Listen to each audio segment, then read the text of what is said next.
वर्षातून दरवर्षी दहीहंडीचा कार्यक्रम संपन्न होता।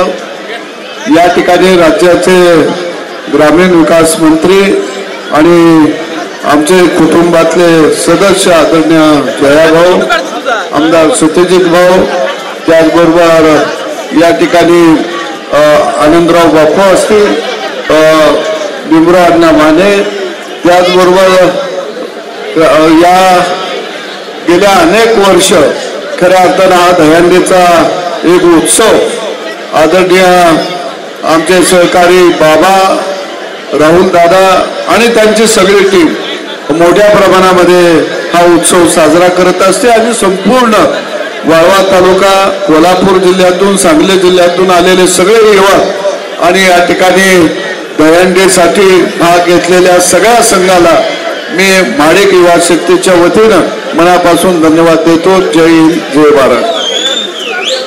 यानंतर